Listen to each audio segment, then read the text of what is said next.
Hey everyone, it's Lindsay from Hearth Story, and I have a quick flip through of our new study guide for Solimar, the Sword of the Monarchs by Pam Muñoz Ryan.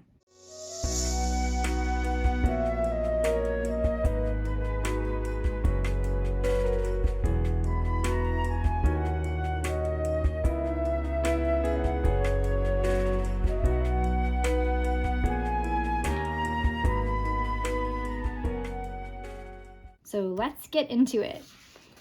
This is part of our fourth grade series called Warmest Welcome, and the other book that we've released at the time of this video being filmed is The First State of Being by Erin and Trotta Kelly. So that one's already out. This is the second one. There'll be two more coming. I'm not going to say what they are so far.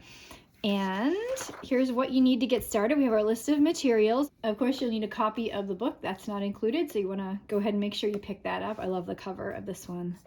And we have all our, everything else that you're going to need. And if you are following state standards, here's a list of all the standards that we're going to hit in this study guide. So basically this works very similarly to all the rest of our study guides we're doing. So we're doing some map work actually at the very beginning because we have a map. I love when there's a map at the beginning. Sometimes we want to skip over this and just kind of start reading and dive right in. It really makes sense to go in and take a close look. You can get a lot of hints about what might be coming along the way if you look at the map. So we're going to analyze that a little bit. We're talking about the theme. We're going to be looking at context clues, how the Spanish language is used a little bit in this book, and how she's able to use Spanish language words but still express the meaning to people who don't understand Spanish, and the tricks that she uses to do that. So that's a very clever way that she incorporates the language and the culture into the book for non-Spanish speakers who are able to still read and understand. So we're talking about that a little bit.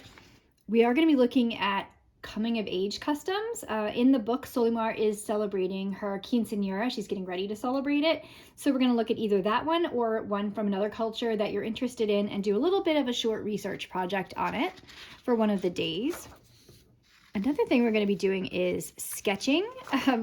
There's a very complicated treehouse in this book, and it's described in great detail. So I want to see if you read very closely, can you actually sketch out sort of a schematic of what this looks like?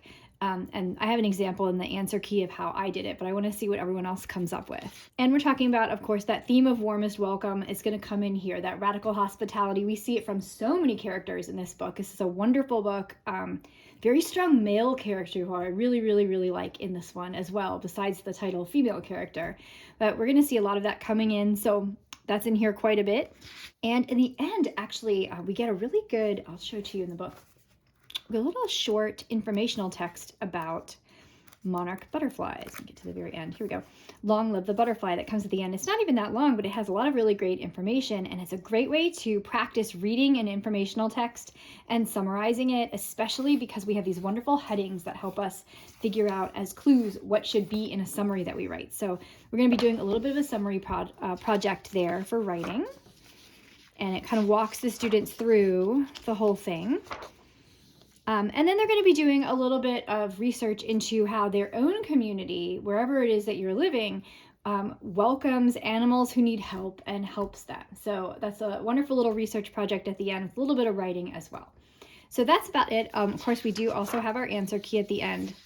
Here's what my schematic turned out like. I wrote in here, this is not a test of your art skills. Don't judge my art skills, please. But it's just a test of seeing, can you take the words of where everything is in that house and kind of draw a picture of what it looks like. So that's what I came up with. I can't wait to see what everyone else does.